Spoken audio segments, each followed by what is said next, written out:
We have Sam Dalrymple in the house. He's a historian, author, and we're going to be discussing his book Shattered Lands. But I must tell our viewers that I first discovered you through Instagram, not through your book. I distinctly remember the first post after which I started following you. This was about the largest Shiv temple in Bangladesh, where you say it was attacked during the 1971 war, but the Shivling is kind of miraculously saved, and then you visit it and you talk about the Muslim caretaker of the temple. And these are the sort of stories that you've almost forgotten now. We don't talk about that. It talks about a time or certain realities within South Asia that we don't really focus on. This, you said, was part of your project Dastan, which then led you to delve deeper into the many partitions of India. So tell me a little about this project. The aim that I gave myself and tried to answer in the book is, how did this one single unit that had a single passport, that was all defended by the Indian army, that used the Indian legal system, that used the Indian rupee, this one empire within an empire, how did this dissolve into the 12 nation states that appear today, and how did the borders subsequently come up?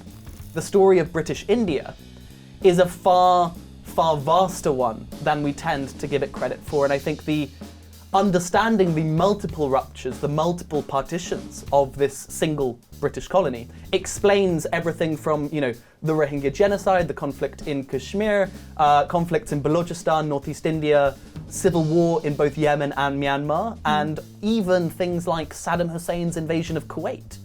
Gandhi's on his way to London for the first roundtable conference, and he decides to go there via Yemen, and he lands in Aden, and there's a journalist there, Muhammad Ali Luqman, who's, come to meet him. And he says, I stood silently in front of a man who's been sent by God to change the face of Asia.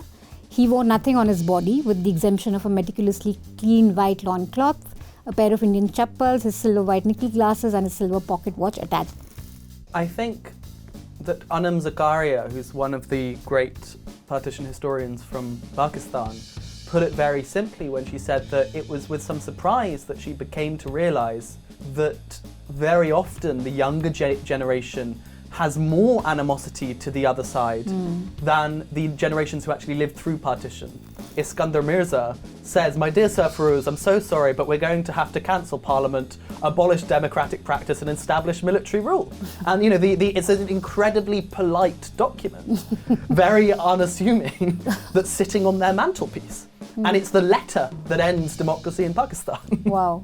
And who's your favorite character among the leadership across these countries and across these political formations?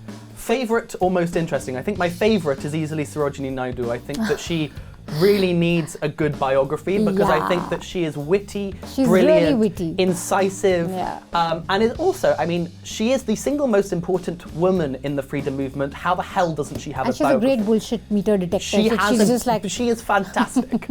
When you think of history, storytelling, and also communicating with your audience, do you feel a political burden to kind of respond to some of the questions that modern politics is throwing? I think there's different disciplines within history which aim to do different things.